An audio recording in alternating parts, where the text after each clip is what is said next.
Good morning. आज मैं आप लोगों को सर्वनाम बताने जा रही हूँ। तो ठीक है, सर्वनाम सबसे पहले ये जानेंगे कि सर्वनाम किसे कहते हैं।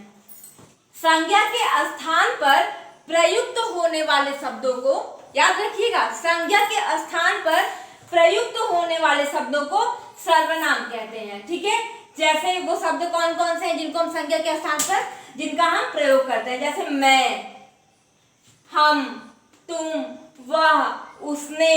ठीक है, ये शब्द क्या है, ये सब संज्ञा के स्थान पर प्रयुक्त होते हैं। ठीक है, संज्ञा किसे कहते हैं, किसी भी नाम को हम संज्ञा कहते हैं। जो भी नेमिंग वर्ड होते हैं वो संज्ञा कहलाते हैं। ठीक है, तो उन्हीं के स्थान पर हम जिन शब्दों का प्रयोग करते हैं वो हमारे सर्वनाम हो जाते हैं। सर्वनाम के भेद, ठीक है, अब याद रखिएगा, कभी कभी एग्जाम में ये आता है कि सर्वनाम के कितने भेद होते हैं। मैंने बड़े बड़े लोगों को कंफ्यूज होते हुए देखा है कि सर्वनाम के कितने भेद होते हैं, तो वो कंफ्यूज हो जाते हैं, 4 होते हैं, 5 होते हैं, उन्हें नहीं याद आता है। ठीक है, तो सर्वनाम के 6 भेद होते हैं, ये हमें याद करना पड़ेगा। सर्वनाम के कितने भेद होते हैं, सर्वनाम के 6 भेद होते हैं। जो पहला है वो है पुरुषवाचक सर्वनाम। ठीक है, सीक्वेंस से याद करते जाइए। पहला पुरुषवाचक सर्वनाम। पुरुषवाचक सर्वनाम में क्या होता है, बोलने वाले, सुनने वाले और जिसके विषय में बात हो। 3 ही लोग होते हैं ना जब हम बातचीत करते हैं, कम्युनिकेट करते हैं एक दूसरे से। ठीक है, तो 3 ही पर्सन होते हैं। ठीक है, एक जो बोलता है, दूसरा जो सुनता है और तीसरा वो होता है। एक तो बोलने और सुनने वाले आपस में बातचीत करते हैं, तीसरा वो व्यक्ति आ जाता है जो वहां पर होता नहीं है और उसके बारे में बात होता है। ठीक है, तो इसी के अकॉर्डिंग पुरुषवाचक सर्वनाम को 3 भागों में बांटा गया है, उत्तम पुरुष, मध्यम पुरुष और अन्य पुरुष।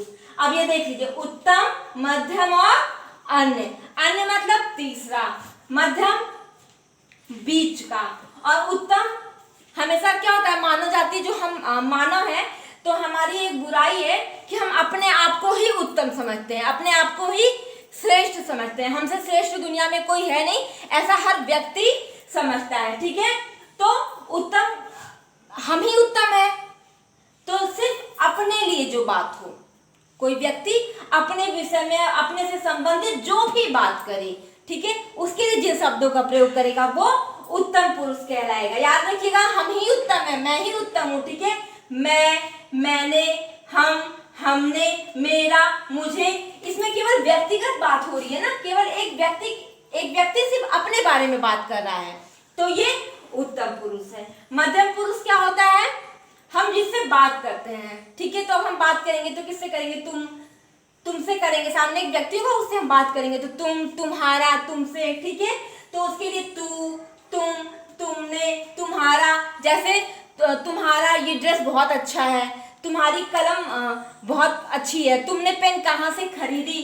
तो इस तरीके से जब हम दूसरे सुनने वाले के से बात करते हैं, सुनने वाले से बात करते हैं, तो वहां पर मध्यम पुरुष होता है। ठीक है, और जब उत्तम और मध्यम मिलकर के किसी तीसरे की बात करेंगे, जैसे मैं और मेरी सहेली आपस में बात कर रहे हैं कि वह अपनी किताब किसी को नहीं देती। ठीक है, तो वह कोई उनकी तीसरी फ्रेंड है, कोई अन्य है जो उस समय वहां मौजूद नहीं है। ठीक है, ये वहां पर मौजूद नहीं है, इसके विषय में बात हो रही है, तो हम उसके लिए जिन शब्दों का प्रयोग करेंगे वह, वे लोग अब गोरखपुर पहुंच गए होंगे। ठीक है, उन्हें, उसने। तो इस तरीके से ये जो शब्द है ये अन्य पुरुष के लिए प्रयोग होंगे। याद रखिएगा, हमारा जो पहला सर्वनाम है वो है पुरुषवाचक सर्वनाम। पुरुषवाचक सर्वनाम 3 होते हैं, उत्तम, मध्यम और अन्य। ठीक है, इसके बाद जो हमारा दूसरा सर्वनाम आता है पुरुषवाचक सर्वनाम के बाद, वो है निश्चयवाचक सर्वनाम, जहां पर दृढ़ता की बात हो। ठीक है, जहां पर कंफर्मेशन हो, कोई चीज 100% हो कि ये ऐसे ही है, निश्चित हो। ठीक है, उसमें किसी तरीके का संदेह ना हो, वहां पर निश्चयवाचक सर्वनाम आएगा। जैसे यह पुस्तक मेरी है या यह मेरी पुस्तक है। ठीक है, तो मतलब जो चीज, वो पुस्तक मेरी है तो मतलब मेरी है, उसमें किसी प्रकार का संदेह नहीं है। यह कलम मेरी है तो मतलब ये कलम मेरी ही है, इस पर कोई अपना अधिकार नहीं जमा सकता। ठीक है, यहाँ पर निश्चितता का बोध हो रहा है, इसलिए यहाँ पर निश्चयवाचक सर्वनाम होगा। तीसरा है अनिश्चयवाचक सर्वनाम। अनिश्चयवाचक में थोड़ा कंफ्यूजन है, ये हम नहीं कंफर्म कर पा रहे हैं कि यह वस्तु किसकी है। ठीक है, जैसे किसी ने कूड़ा फेंका, मान लीजिए मेरे दरवाजे पे किसी ने कूड़ा फेंक दिया, तो मैंने उसे देखा तो नहीं ना, किसी ने नहीं देखा, मैं सुबह उठ के गई तो मैंने कहा किसी ने कूड़ा फेंका। अब मैं कंफर्म नहीं हूं कि किसने फेंका, लेकिन अब कूड़ा है तो किसी ने तो फेंका होगा ना। तो यहाँ पर अनिश्चय बना हुआ है, यहाँ पे निश्चितता नहीं है, मैं किसी पे ब्लेम नहीं कर सकती, तो यहाँ पर अनिश्चयवाचक सर्वनाम है।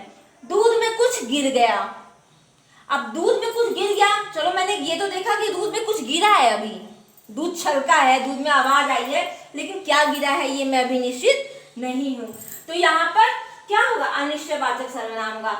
वैसे अगर हो जाए तो दूध में सिक्का गिर गया, तो मैंने सिक्के को गिरते हुए देखा, तो वो क्या होगा, वो निश्चयवाचक सर्वनाम होगा, क्योंकि मैंने सिक्के को उसमें गिरते हुए देखा है। लेकिन कुछ गिर गया, मैंने नहीं देखा क्या गिरा, तो वो अनिश्चयवाचक सर्वनाम है।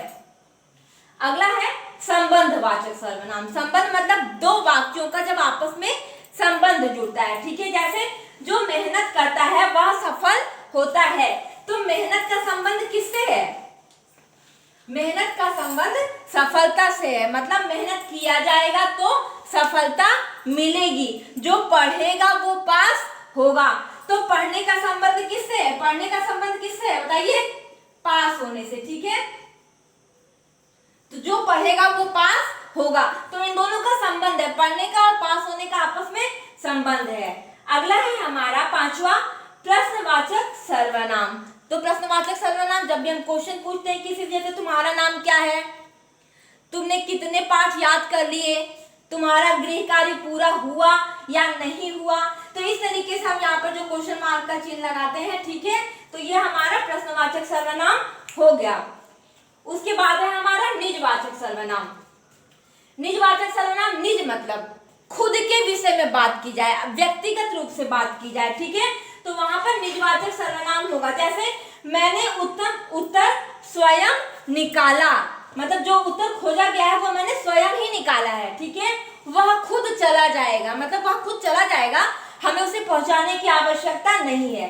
एक चीज और ध्यान दीजिएगा आप लोग, निजवाचक सर्वनाम में जो निजता सूची शब्द होते हैं वो होते हैं स्वयं, खुद, आप, अपने आप। तो इस तरीके के शब्द जहां भी आ जाए वो आपका निजवाचक सर्वनाम होगा। एक बार फिर से देख लीजिए, संज्ञा के स्थान पर प्रयुक्त होने वाले शब्द सर्वनाम कहलाते हैं। सर्वनाम के 6 भेद होते हैं। ठीक है, वो 6 आप याद कीजिएगा, इसमें भूलने की जरूरत नहीं है। सिर्फ जो प्रथम सर्वनाम है उसके 3 भेद होते हैं, उत्तम, मध्यम और अन्य। ठीक है, तो ये आप लोगों का सर्वनाम पूरा हो गया। मुझे उम्मीद है कि मेरा ये वीडियो आप लोगों को अच्छा लगा होगा। एक बार आप एक्सरसाइज इसका और अभ्यास करिएगा उदाहरण देख के। धन्यवाद।